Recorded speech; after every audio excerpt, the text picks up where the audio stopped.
Bienvenue sur DMG TV, les histoires mystiques. Si tu es nouveau sur la chaîne, n'oublie pas de t'abonner, de laisser un commentaire, de liker et de partager.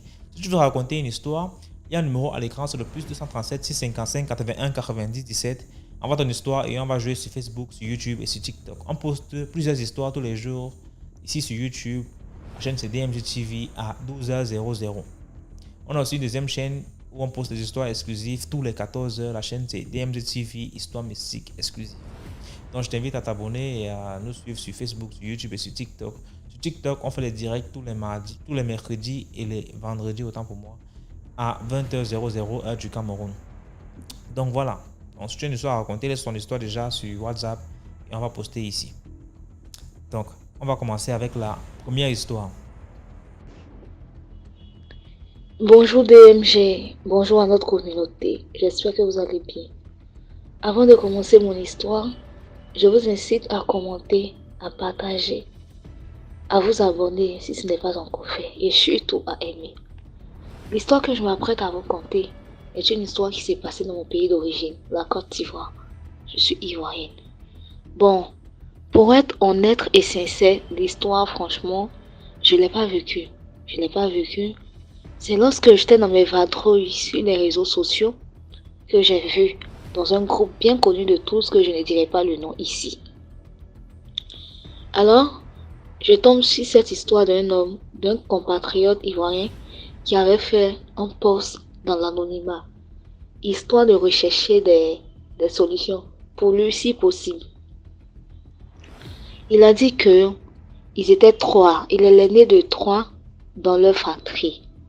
Et puis, leur père est tellement vite décédé qu'il leur a laissé avec leur maman. Leur maman, elle devait avoir dans les 70 ou dans les 77 ans. C'était une vieille dame, on comprend déjà. Cependant, rien n'allait chez eux, rien n'allait. Ils vivaient franchement une pauvreté à l'extrême. Ils étaient très très pauvres.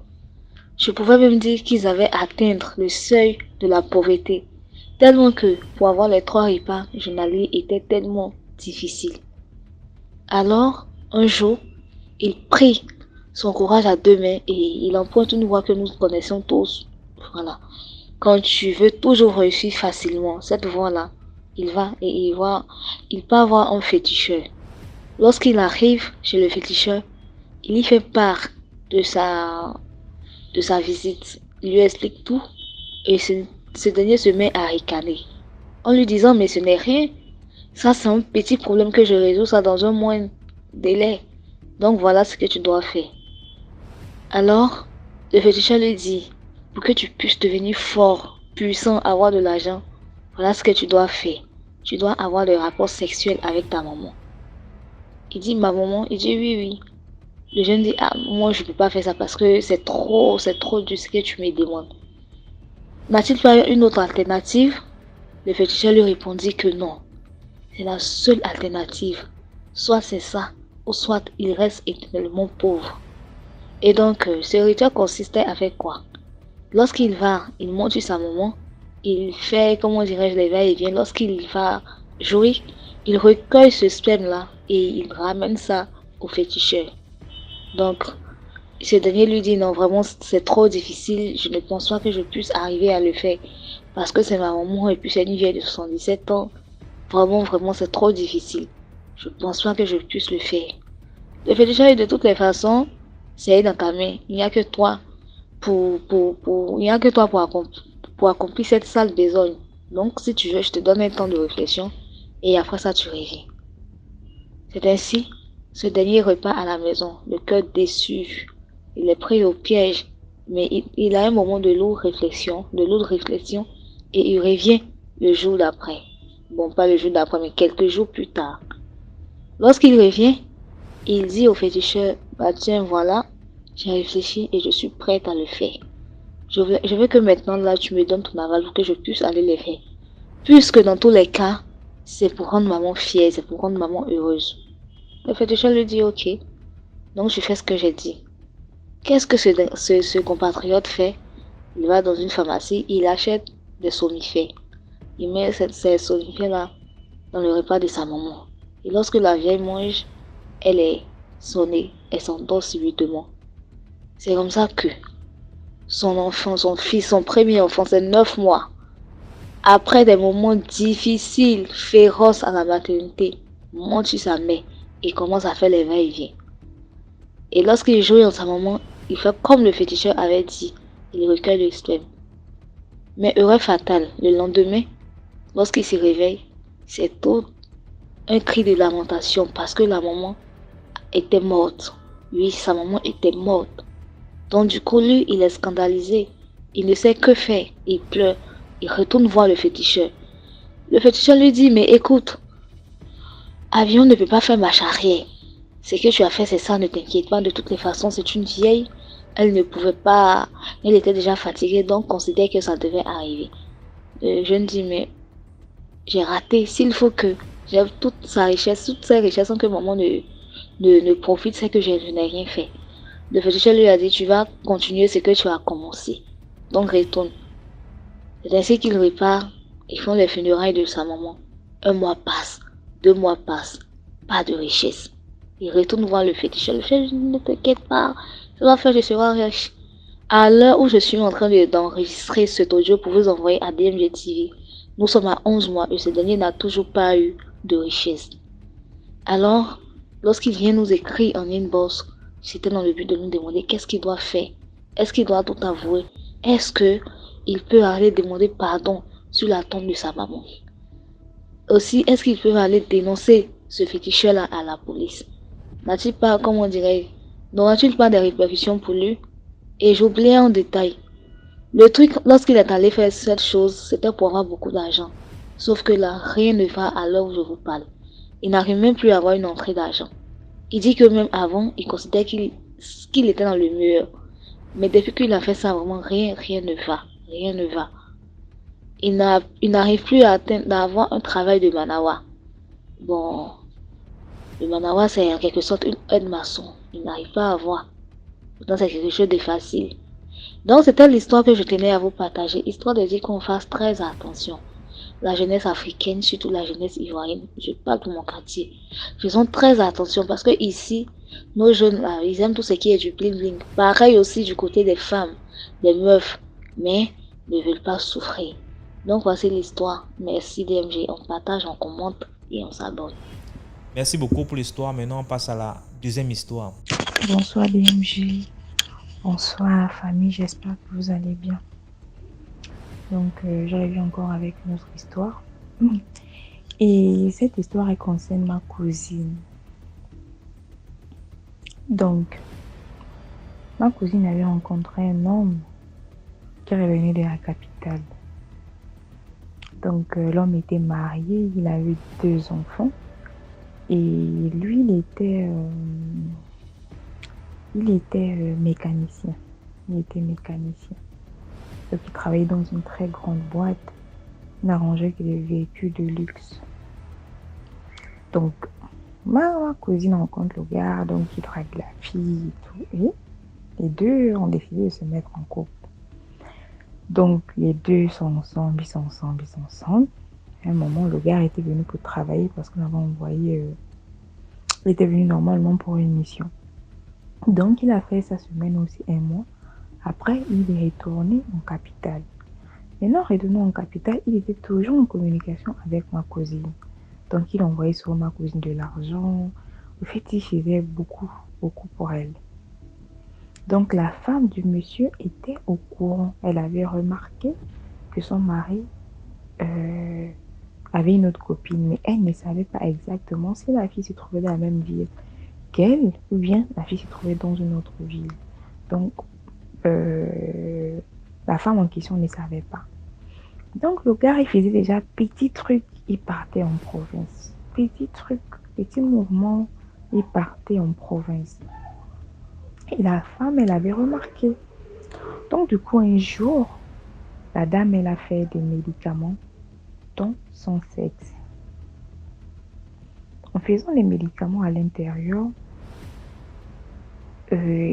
son mari est sorti avec elle. Donc, quand son mari sort avec elle, Elle a mis genre, je dirais, comme quelque chose, ou bien je sais pas comment définir ça. Mais genre, quand son mari est sorti avec elle, elle a mis un truc sur son mari. Elle a déposé quelque chose sur son mari.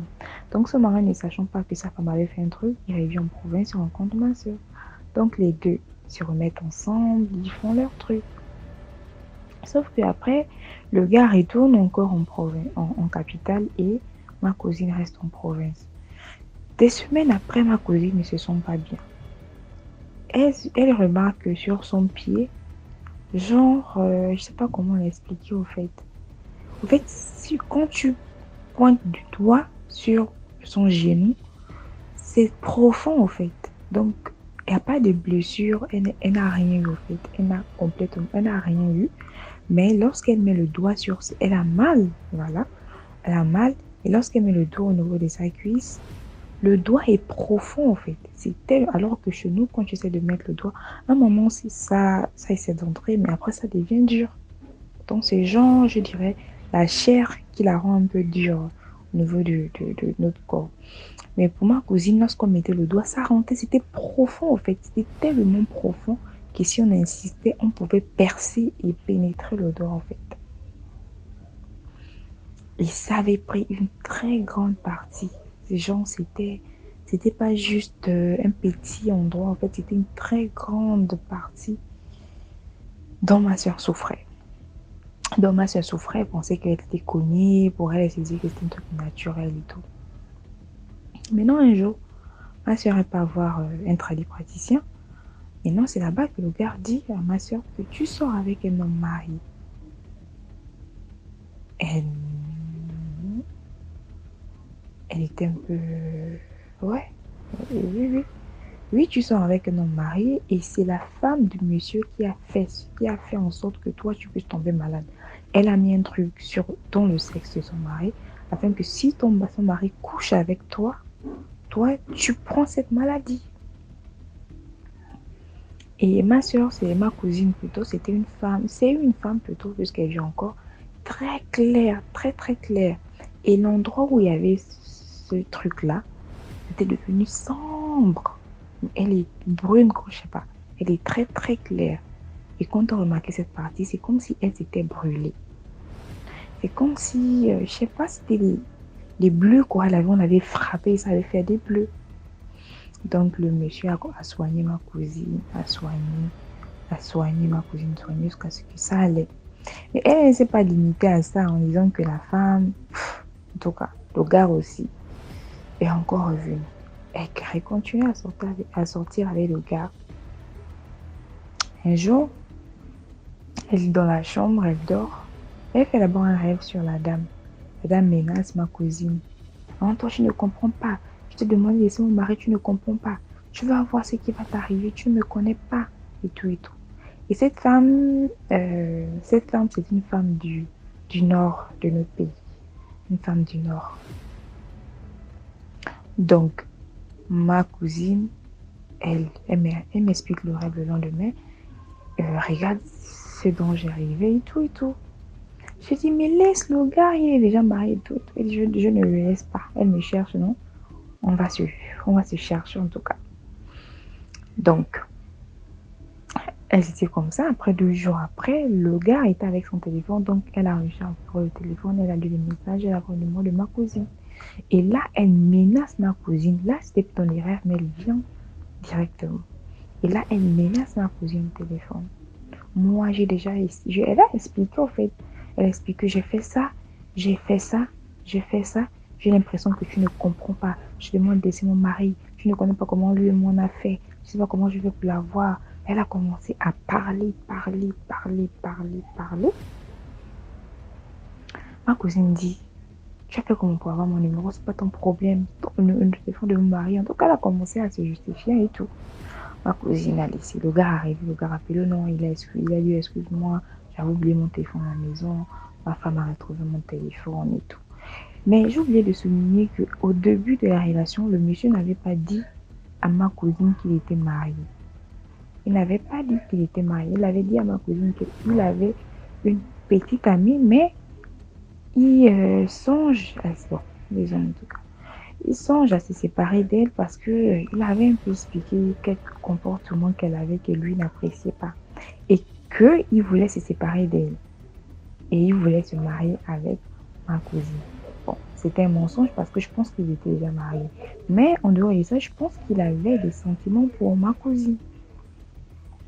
Donc, quand ma cousine vient, le gars explique tout, ma cousine décide de laisser. Et c'est là, un jour, qu'un bruitiste, puisque ma tante est en mariage avec un bruitiste, et l'ami de son mari qui est arrivé à la maison rendre visite à ma cousine, à ma tante qui était malade. Je vais vous raconter cette histoire prochainement. Ma tante qui était malade, en arrivant, il voit ma cousine. Il dit, mais il y a un truc qui est derrière toi. Il y a un ombre derrière toi. Il y a une personne qui veut te faire du mal. Et la personne qui veut te faire du mal, c'est telle, telle, telle. Il a expliqué à ma cousine que tu sors avec un homme, l'homme est marié. Il a une bague au niveau des têtes. Et la bague, c'est pas une bague de mariage, en fait. C'est une bague qu'il a montré. Il essaie d'expliquer comment se trouve la bague. Il a essayé de décrire le monsieur avec ma cousine. Il a dit à ma cousine que laisse cet homme. Et vous avez fait un truc. Il a dit ça à ma cousine, que pendant vos rapports sexuels, vous avez fait quelque chose qui n'est pas bon. Genre, il a dessiné un signe. Genre, c'était 2 6 qui se renversaient. Donc, je sais pas, les 2 6 en tout cas, il faisait la queue de l'autre 6 se rencontrait avec, je sais pas comment expliquer. Comment je peux expliquer en tout cas. Mais c'était 2 6 qui se renversaient. Et ils formaient, je sais pas si vous regardez souvent les dessins animés, il y a souvent une image, je sais pas, donc voilà, je prends l'exemple comme dans Naruto, voilà. Dans Naruto où on parle du yang, du yin, je sais pas trop. Genre, c'est l'esprit de la lune et l'esprit de la lune et l'esprit du soleil, je pense, au Naruto. Et les deux, quand ils se forment, ils forment une boule. Genre, c'est à peu près comme ça. Et il a pensé à ma cousine que c'est à partir de ça, c'est ce signe-là que tu as fait avec cet homme pendant les rapports sexuels qui a fait en sorte que tu puisses être atteint. Donc, je te conseillerais de laisser cet homme parce que sa femme est loin dans des trucs bizarres. Elle est très, très loin. Elle, pour avoir cet homme, elle a dû faire beaucoup de pratiques, tellement de pratiques pour avoir cet homme. Et cet homme aussi n'est pas un homme simple. Lui aussi, il est dans ces choses. Parce que cet homme, je vous jure qu'il a beaucoup d'argent. Beaucoup d'argent. Donc, c'était un peu ça l'histoire. Je voulais juste rappeler la morale, je dirais aux gens que les maris de ces gens-là, vraiment faites attention. Vraiment, vraiment attention. Je sais pas quoi vous dire, mais le mieux, c'est quand vous savez qu'un homme est marié, c'est mieux de le laisser en fait. Si vous dites qu'il va se séparer, attendez qu'il se sépare de sa femme et que vous vous mettez ensemble. Parce que les liens du mariage, ils sont si forts.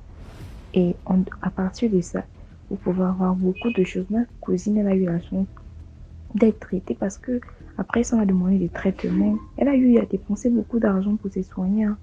Tellement. Et jusqu'à présent, elle a cette cicatrice-là au niveau du pied qui est devenu un peu sombre. À cause de ça, un truc qu'elle n'a rien fait. C'est sorti comme ça, du jour au lendemain. Donc, c'est un peu ça. Et merci de m'avoir écouté. Merci beaucoup pour l'histoire. Maintenant, on passe à la troisième histoire. Bonjour. Bonjour à vous, DMG. Bonjour la famille. S'il vous plaît, l'histoire que je vais vous raconter là, ça a été vécu par moi-même ici à Libreville au Gabon. Pour ceux qui connaissent, ça m'a vraiment traumatisé. Lorsque j'ai vu la chaîne sur YouTube, depuis quelques jours déjà, j'ai vu le numéro d'IMG raconter votre histoire par voix vocale. C'est comme ça que j'ai pris le numéro pour raconter cette histoire que j'ai vraiment vécue en 2023. Mars 2023, j'ai vécu ici au Gabon, à Libreville. Excusez-moi, je suis encore un peu émue parce que ça m'a vraiment traumatisé. J'ai 26 ans aujourd'hui, je vis avec mon petit ami et mes 2 fils. Voilà. Tout se passe d'abord, c'était un jeudi matin. Le papa de mon enfant m'appelle. Il me dit que toi tu ne viens plus voir l'enfant et tout, l'enfant est malade et tout, machin, ça fait 2 semaines que tu ne viens plus voir l'enfant et tout. Il faut venir, il faut faire un tour à la maison voir l'enfant. Je lui ai fait comprendre que ok d'accord, après le boulot, je passerai voir l'enfant. Il n'y a pas de souci. Il a dit ok. Le papa de mon fils, mon premier fils, reste à Kembo. Pour ceux qui connaissent Kembo. C'est comme ça qu'après le boulot, je suis d'abord à la maison, je me suis lavé et tout. Voilà, lorsque j'étais à la maison, un cœur me disait sors, un cœur me disait ne sors pas. Un cœur me disait sors, un cœur me disait c'est mon fils, ça fait que je suis l'enfant et tout. Je me suis lavé et tout là. J'ai mis les habits au corps et tout, je suis sorti de la maison. Je prends le taxi à Bellevue 2, au commissariat de Bellevue 2, pour ceux qui connaissent. Je prends le taxi au commissariat de Bellevue 2 là. Je prends 2500 à Saint-Michel de Kembo. Le taxi klaxonne. Même gens pour dire que c'est bon et tout. Je veux monter à la cabine. Le siège qu'à côté du chauffeur là, il y a un sachet de pain là, forêt noire. Je regarde derrière la siège de l'arrière. Les sièges de l'arrière, il y a un homme et une femme. Lorsque je veux monter, la femme dessine le taxi. Elle me fait passer au milieu. Je dis excuse-moi ma chérie. Moi je descends à Kembo. Toi je descends où? Elle m'a dit non, je descends à Rio. C'est comme ça que je me suis dit que ok d'accord, comme ça il passe par Rio, gare routière, Kembo. Gare routière Kembo, c'est pas loin, c'est pas une longue distance. J'ai dit ok d'accord, je monte au milieu, elle monte. On s'en va. Le taximan dépasse Rio. Pour ceux de Libreville qui connaissent Rio, bien sûr. Le taximan dépasse Rio. Je dis chauffeur.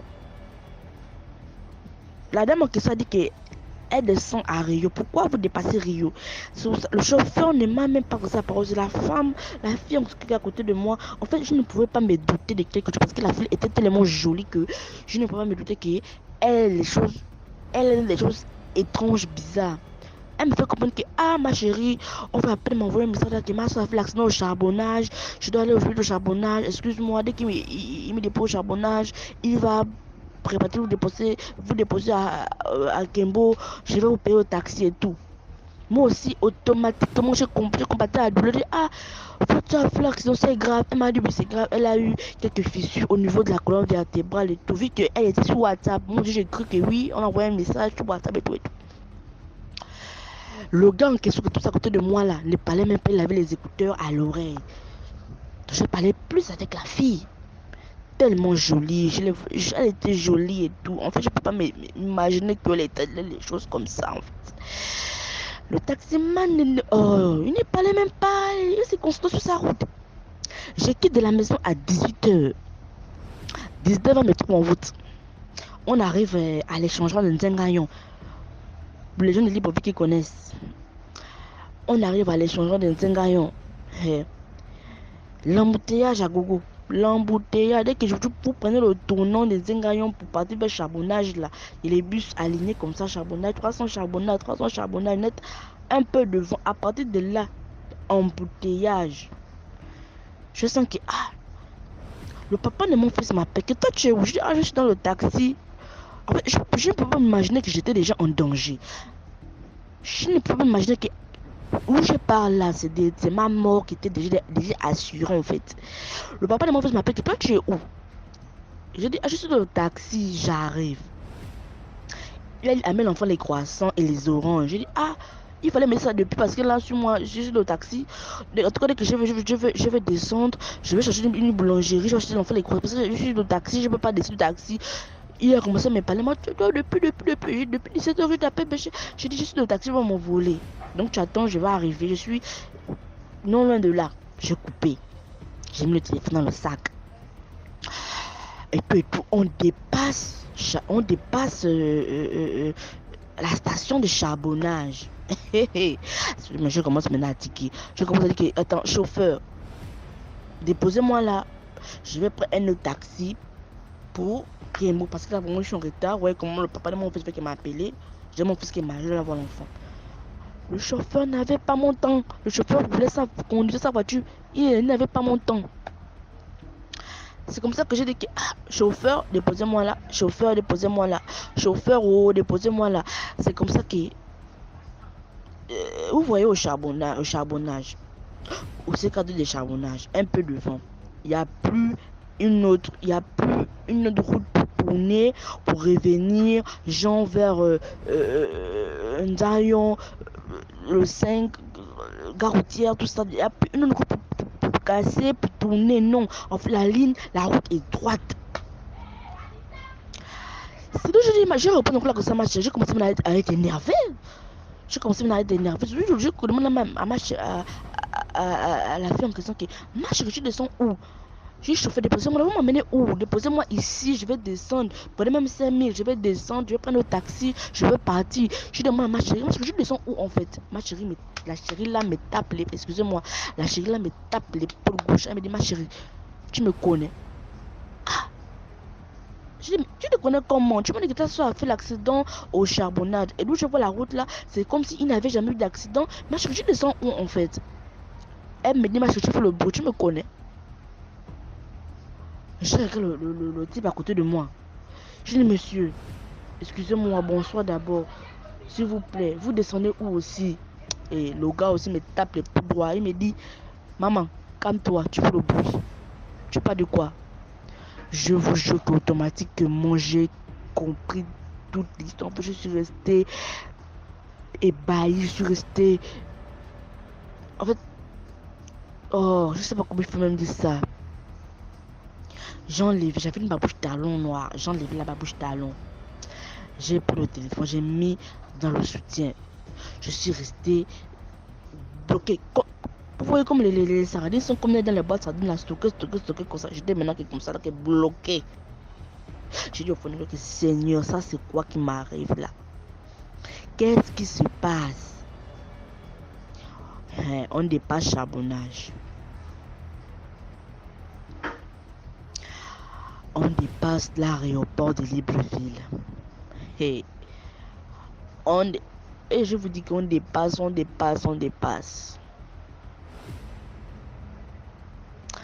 On arrive, on dépasse le lycée d'État. On arrive maintenant à la cité des ailes. Pour les gens de l'Hybreville qui connaissent ce quartier, on arrive maintenant, excusez-moi, on arrive maintenant à la cité des ailes. Net à la cité des ailes, là, un peu de vent. Je vous dis que je ne parlais même plus. Je ne disais même plus un mot. Je ne disais même plus quelque chose. On arrive à la cité des ailes. Un peu de vent. Il y a une petite entrée là. Quand tu pars vers... on appelle ça comment? On allant vers le Cap. Une petite entrée là. Donc le taximan est rentré là-bas.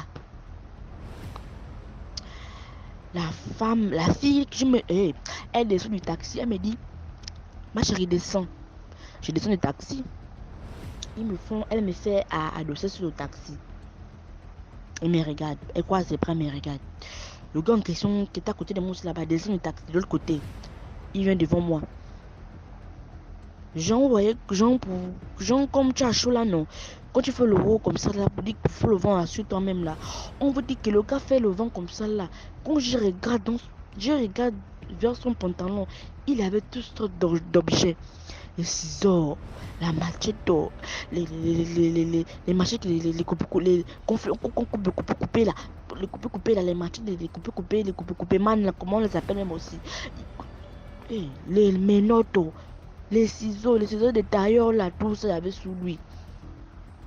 Après, il me dit, ma chérie, tu as vu, non? Tu me connais. Je vous dis que je me suis mis à genoux. J'ai pleuré devant les genoux du gars. J'ai pleuré, j'ai dit, ah, tonton, s'il te plaît, pardon.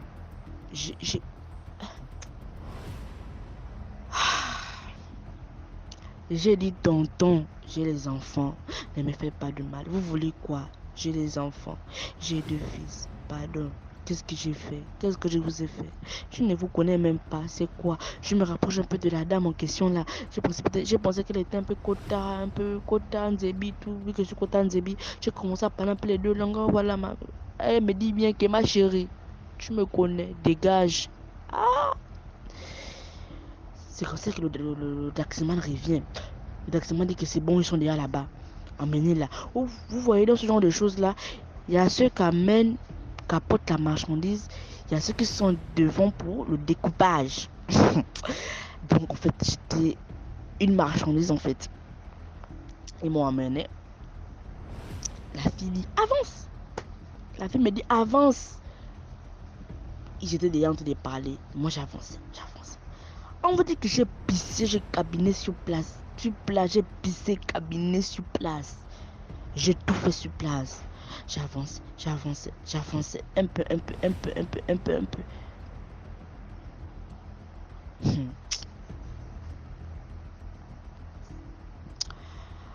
Dieu ne dort pas, hein. Je vous dis la vérité. Dieu n'oublie jamais ses enfants. Lorsque tu sors de ta maison, tu pries. Tu dis, ah Seigneur, où je pars là? Dans ta main où je pars. Où je vais mettre les pas là. Mais aussi tes pas. Que où je pars là, rien de mal ne m'arrive. Que d'où je pars là, marche derrière moi. Je vous dis qu'avant de sortir de chez moi, j'ai fait cette prière. Parce qu'un cœur me disait sors, un cœur me disait ne sors pas.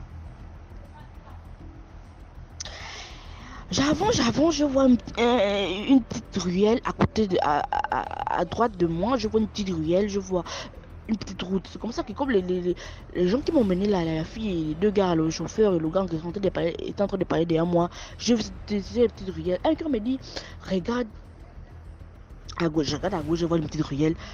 Je sais pas comment j'ai fait, j'ai pris la petite ruelle là en vitesse. En fait, et en plus, la ruelle là, c'était pas la route. C'était juste une petite route. Le reste, c'était la mer. Je vous dis que le reste là, c'était la mer. Oh, je dis Seigneur Jésus. À côté, il y avait, vous voyez les badamiers qui poussent sous l'eau là. Les badamiers qui poussent sous l'eau là, en bas là, les racines là, les grosses racines là.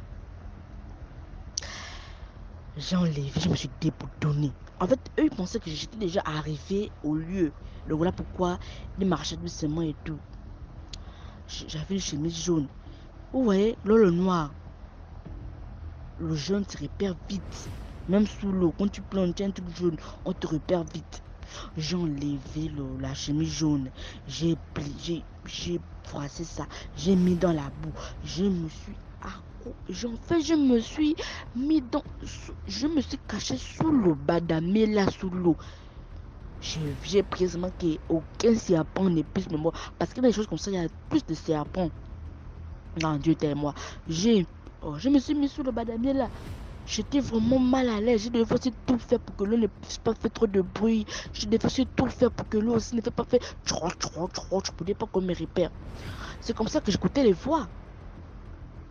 La fille a dit, oh mais, elle n'est pas arrivée sur place. Elle est où? Elle est où? Le taximan allumait les phares. Je vous jure que le taximan allumait les phares. Il a allumé les phares du taxi. Jean pour me repérer. La fille en question est passée devant moi. Je ne fais aucun bruit. La respiration aussi. Je devais aussi faire tout pour que la respiration. Je devais aussi tout faire pour bloquer la respiration. Ils ont allumé les phares. Ils m'ont cherché. Ils roulaient doucement. Ils me cherchaient. C'est comme ça qu'ils sont passés. Quand ils sont passés comme ça, je ne pouvais pas aussi sortir aussi parce que peut-être ils se sont cachés pour attendre où je devais sortir. C'est pour ça que j'ai encore tenu 15 minutes encore sur l'eau. Je vous jure que non. Ah Jésus, je ressors de l'eau. Qu'on dirait même comme les films d'horreur là. Les trucs des Rambo là, tout ça, la boue au corps, la boue noire au corps. Les tresses que j'avais tout gaspillé seulement. Je ressors de l'eau. J'avais le soutien noir. J'ai couru vers la route. J'ai couru. Vous savez, je me suis retrouvé au bord de mer. au bord de mer. Au bord de la mer, oh, j'ai couru. En face, il y avait un boutique Coca-Cola là. J'ai pris le téléphone, j'ai dit, ah, pardon, je vais appeler. Je me suis jeté seulement sur une maman, là, elle vendait les gâteaux, les laits caillés, les gâteaux du soir des enfants là. Une maman qui vendait ça, les béninoises. Je me suis jeté seulement sur sa marchandise, la boue au corps. En fait, je n'arrivais même plus à parler, la voix était même partie. J'ai dit, maman, pardon, je vais téléphoner. J'ai appelé le père de moi, j'avais son numéro en tête. J'ai appelé le père de mon fils là. J'ai dit, ah, allô.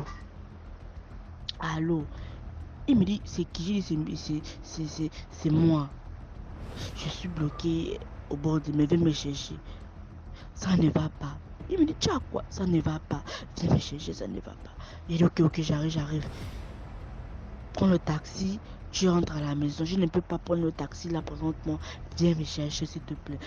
Je vais t'expliquer, viens me chercher. C'est pas mon téléphone, viens me chercher. C'est comme ça qu'il est venu me chercher. J'ai raconté ça à tout le monde. Le voisinage, tout le monde. Vraiment. Avant, mes frères et mes soeurs, avant de sortir de chez vous. Si vous écoutez cette petite voix à l'enfant de vous qui vous dit, ne sors pas, reste à la maison. Et vous écoutez une voix qui vous dit encore, sors. N'écoutez pas la voix qui vous dit, sors. N'écoutez pas cette voix-là, c'est le mal. Si j'aurais écouté la voix qui me disait, ne sors pas, rien de tout ça devait m'arriver. Et ce qui me c'est que j'ai prié chez moi avant de sortir. Si c'était pas ça, je ne devais pas être là en ce moment en train de vous raconter l'histoire là. Je devais être déjà même enterré. Mes frères et mes soeurs, la prière c'est très important. La prière, prier sans cesse. Ouais. C'était mon histoire. Portez-vous bien et que Dieu continue de vous protéger, de vous bénir et tout. Voilà. Merci beaucoup pour l'histoire. Maintenant, on passe à la quatrième histoire. Commentez, likez, partagez. Bonjour DMG. Voilà, je viens de voir là, quand je me suis connectée, le titre là, l'esprit de la forêt, ça m'a rappelé une histoire que j'ai vécue. Alors je vais la raconter. Bonjour DMG et à toute la communauté DMG. Commentez, likez, partagez, abonnez-vous. Donc l'histoire que je raconte, c'est mon histoire à moi. Alors actuellement, j'ai 40 ans. Donc quand j'avais dans les 20 ans, 23 ans par là, chaque jour, je faisais le même rêve. Chaque jour, je faisais le même rêve et ça a été ainsi pendant de nombreuses années. Dans ce rêve-là, c'est comme si j'allais dans mon village, mais j'étais à pied. Je marche. Je traverse même des contrées que je connais, des gens que je connais, je les salue.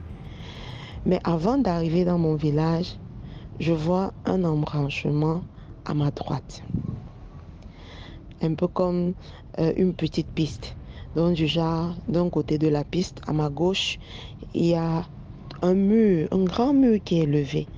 À ma droite, il y a une forêt. Et entre les deux, il y a une piste. Je prends la piste là. Donc je me sens irrésistiblement attirée par cet endroit. Je prends la piste, j'avance jusqu'à un niveau. Et après, j'entre dans la forêt qui est à ma droite. Je descends des collines, je monte des collines et après je descends une colline. Je me retrouve face à une rivière, mais alors, c'est même pas une rivière, c'est un lac. C'est un lac parce que c'est un peu comme si c'est dans un cratère. Mais alors, avec des eaux cristallines, des eaux tellement belles, tellement...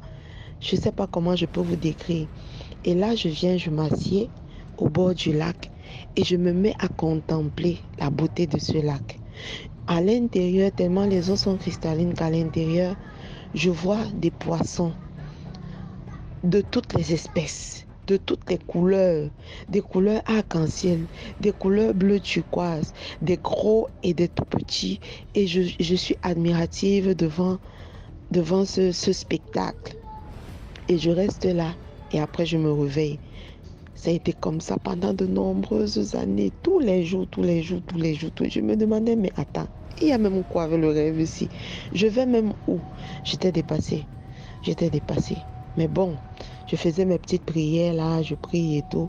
Jusque-là, c'était là. Bon, je n'y faisais pas trop cas, je n'en faisais pas mention dans mes prières. Jusqu'à un jour où il y a un monsieur qui est arrivé, là où je travaillais dans mon lieu de service. Et l'esprit m'a donné de lui parler un peu de ce rêve-là. Il me dit, ah, ça, ce sont les esprits de l'eau et les esprits de la forêt. Donc, est-ce que tu peux accepter qu'on prie pour toi? J'ai dit, ok, allons-y, prions. Il a prié. Et depuis ce jour où il avait élevé une prière, je n'ai plus jamais fait ce rêve. Il m'arrivait même souvent, parfois de manière consciente, je dis ok, ça fait longtemps que j'ai pas vu ces eaux qui me manquaient parce que moi j'aime beaucoup l'eau, je sais pas aussi pourquoi. Ça fait longtemps que j'ai pas vu ces eaux. J'ai envie d'y rentrer, je ferme même les yeux, je m'imagine là-bas, mais je n'arrive plus à atteindre cette rivière. Et alors, il y a environ 5 mois en arrière aujourd'hui, j'étais là sur le net, sur Facebook, et puis quelque chose m'a dit de taper comme ça les endroits les plus mystiques ou bien les plus mystérieux de la planète. Et quand j'ai tapé, j'étais en train de visionner, je suis tombée sur le lac dont je vous parle.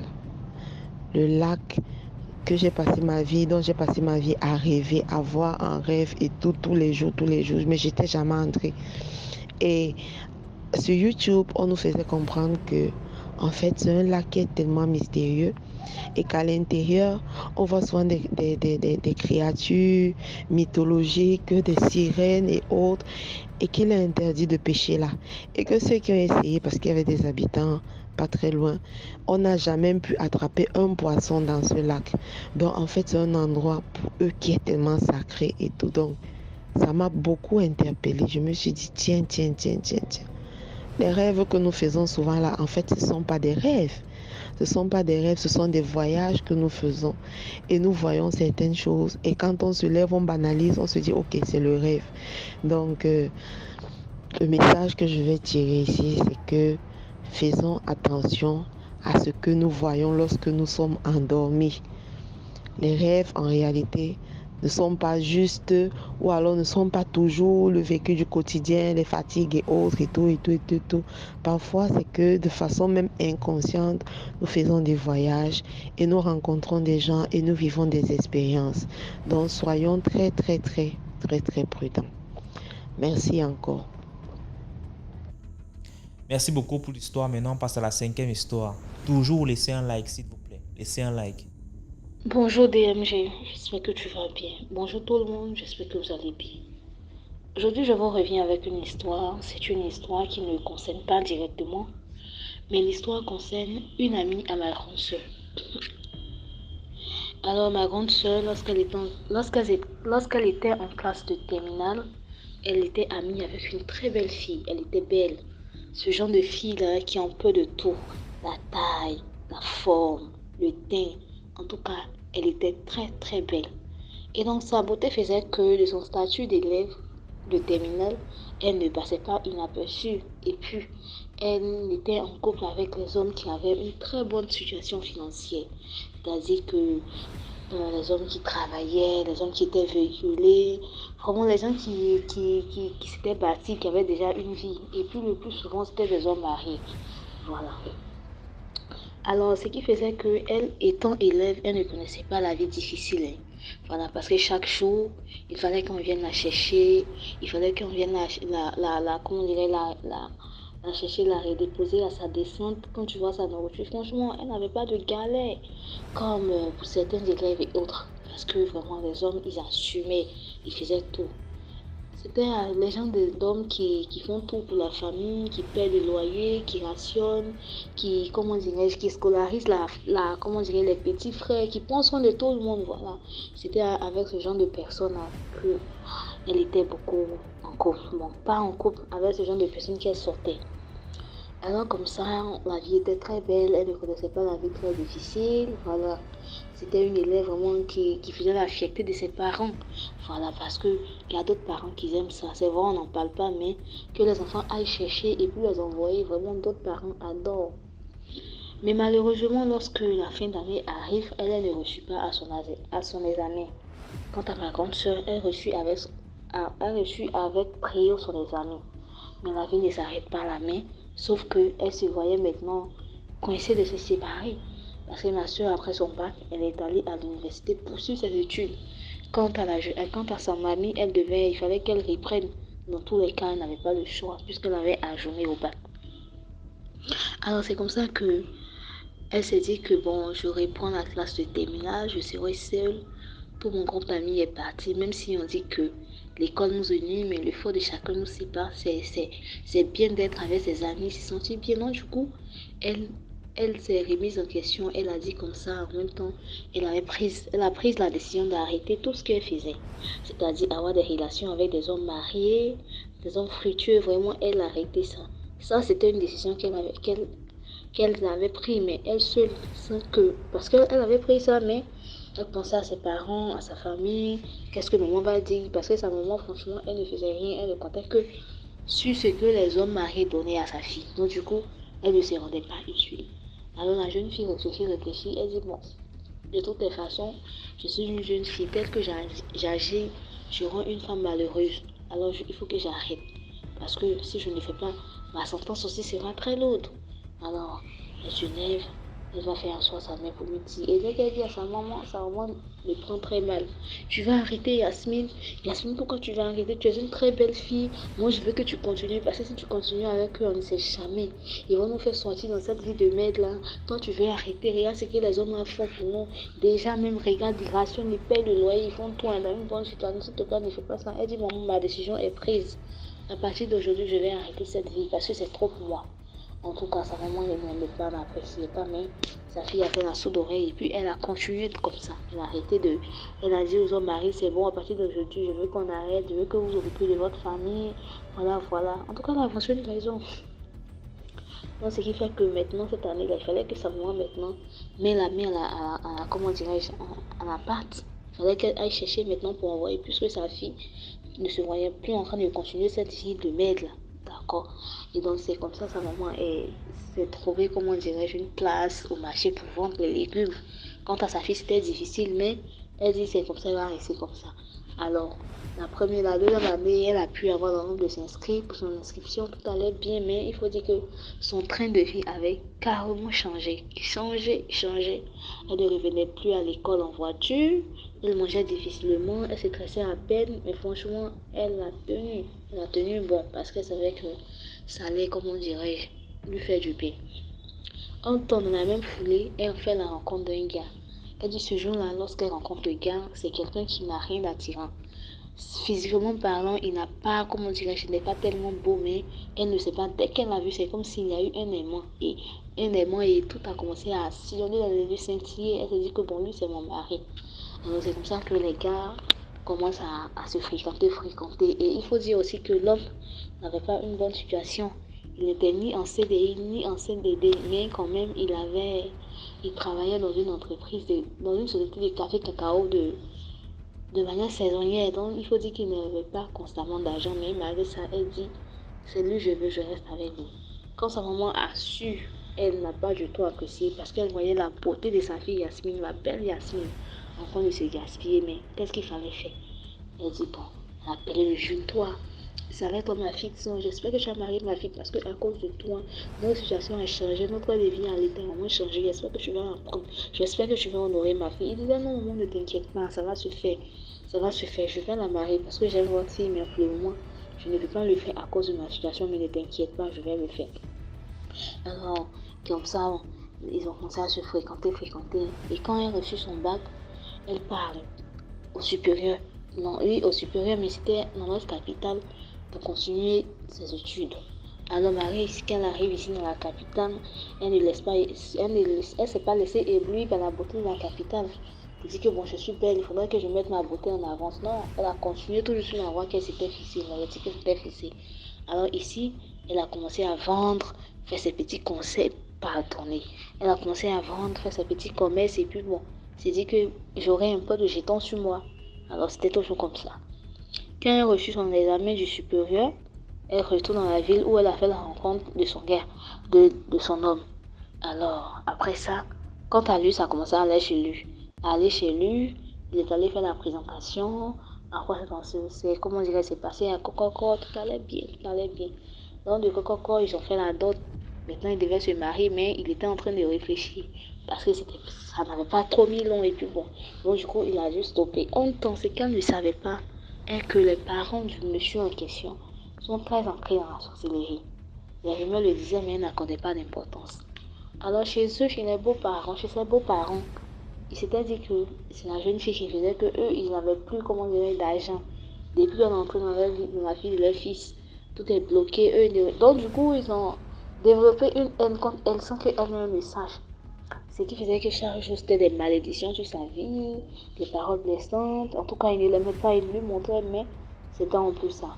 Alors, elle accouche, quand elle accouche, elle met une belle fille au monde. Son mari prend le nom de sa maman pour donner, comment dire, à leur fille. Donc, ce qui fait que l'enfant, on dit les noms agissent, l'enfant réagit un peu même chose comme la dame.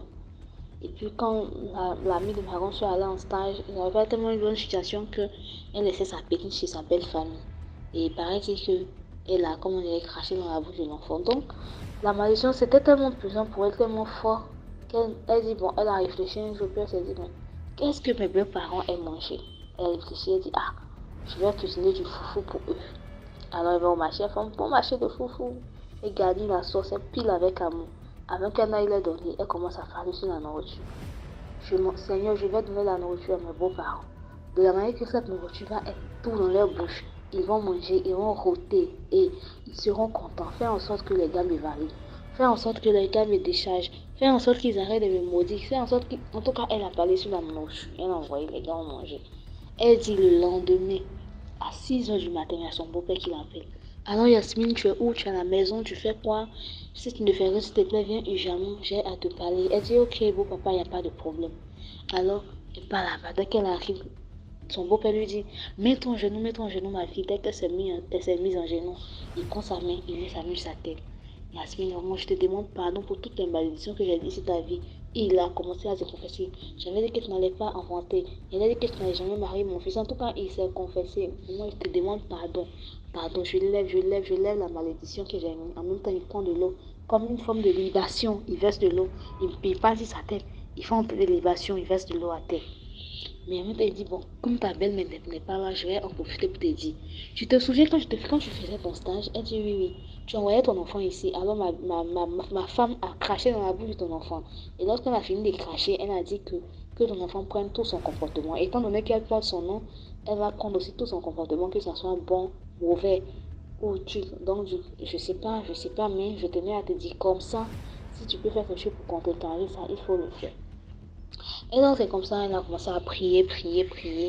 Mais il faut dire que la petite, aujourd'hui, elle a fait 4 ans, mais c'est difficile parce que quand la petite dort, elle crie, ils arrivent. Et elle a demandé à son homme de Dieu, il lui a dit que, au fait, c'est sa belle-mère qui cherche à initier la petite. Voilà, parce qu'elle cherche à l'initier. Donc, ce qui fait que c'est difficile. Histoire de vous dire de faire très attention, à ne pas vouloir forcer les foyers aussi. Quand on ne t'aime pas vraiment, il ne faut pas trop forcer. C'était ma petite histoire, merci. Merci beaucoup pour l'histoire. Maintenant, on passe à la 6e histoire. Bonjour DMG, bonjour la team DMG, j'espère que vous allez très bien. Je vous salue dans le nom puissant de notre Seigneur Jésus. Je suis une Ivoirienne, ça fait la 3e fois que je viens raconter mon histoire. Et je suis une fanatique de votre chaîne DMG. En tout cas, vous faites du bon boulot.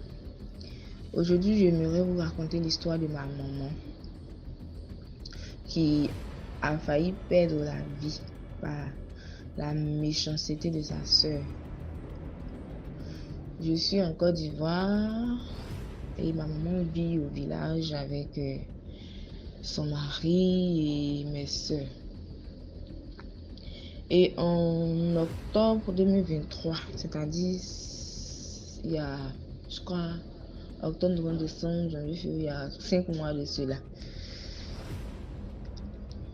il y a ma petite soeur qui avait un mal au bras et elle est allée, ma maman l'a conseillé d'aller voir un pasteur, en même temps un phytothérapeute. C'est-à-dire, il est pasteur, mais il a des visions dans lesquelles Dieu lui montre encore des feuilles, puisque les feuilles même ont été créées par Dieu. Des feuilles, des écorces, quoi, pour soigner encore. Donc, c'est comme ça que ma petite soeur est allée chez ce monsieur. Et dès qu'elle est arrivée, le monsieur la regarde. Il secoue la tête, il la regarde. Elle dit, mais papa, pourquoi vous me regardez? Il dit non, rien. Elle dit non, parlez s'il vous plaît, qu'est-ce qui se passe? Et c'est comme ça que le monsieur va dire à ma petite soeur que tu as une tante. Vous ne savez pas qu'elle est sorcière, mais c'est une sorcière. Et elle en a après ta maman. Que c'est parce que ta maman prie beaucoup. Sinon, il y a longtemps, elle aurait eu. Ma petite soeur était étonnée. Elle dit, mais une tante? Elle dit, oui, la grande soeur de ta maman. Donc tout de suite, ma petite soeur a compris. Et c'est pourquoi elle est partie. Elle s'est préoccupée de ça, elle s'est levée en pleurant, elle est venue à la maison. Quand maman l'a vue rentrer en pleurant, elle dit, mais il y a quoi? Elle dit, non, il n'y a rien. Elle est rentrée dans la maison, elle est allée prier d'abord. Prier. Parce qu'à la base, nous sommes beaucoup chrétiens, beaucoup croyants. Parce que depuis notre bas âge, on nous a dit que il y a un être là-haut. C'est lui qui peut tout. Donc moi, je rends grâce à Dieu, mes frères et sœurs, nous tous. Nous avons cru en ce message-là. Et depuis notre bas âge, en tout cas, je ne vais pas dire qu'on prie plus que quiconque, mais on ne joue pas avec notre histoire de Dieu. Donc c'est comme ça, elle est rentrée dans la maison, elle est allée prier. Et elle est ressortie maintenant, venue donner la nouvelle à la vieille. Et la vieille, elle ne s'est pas affolée. Le lendemain, elle est repartie chez le monsieur. Et le monsieur lui a redit les mêmes choses. Que ta soeur veut t'ôter la vie parce qu'elle dit que toi tu es bien, elle n'est pas bien, tes enfants sont autour de toi, et ses enfants sont dispatchés dans le monde, et elle sait même pas, donc elle est jalouse, elle veut t'ôter la vie. Donc maman lui a demandé, donc dans ce cas, qu'est-ce que je fais? Parce que jusque là, ma maman ne croyait pas, parce que c'est sa soeur, elles ont grandi ensemble, elle n'a jamais su ça. Donc maman ne croyait pas, mais elle lui a demandé quand même, qu'est-ce que je peux faire pour combattre cela. Donc le monsieur lui a donné des jours de prière, des jours de jeûne, et elle est venue, et elle s'est mise à faire. Elle m'a appelé, elle dit, faut faire, on ne sait jamais. Même si tu ne crois pas, il faut faire. Donc, nous, on va t'aider et on va faire cela. Et c'est comme ça, maman s'est mise à faire le jeûne. On priait, elle faisait le jeûne, par moment on l'aidait dans le jeûne, tout et tout. Et je crois à la 3e semaine, elle était assise dans la cour et un coup, elle a senti un mal au niveau de son cœur. Et quand elle a senti le mal, c'était tellement atroce que elle s'est affaiblie. Et les enfants commençaient à demander, maman, mais il y a quoi? Elle dit non, il n'y a rien. Pour ne pas les affoler, elle est rentrée dans la chambre. Comme le monsieur l'avait donné de l'huile d'onction, elle allait prendre aussi, elle a bu, elle a pris aussi, elle a frotté sur la partie. Mais malgré tout ça là, c'était pas trop la faune.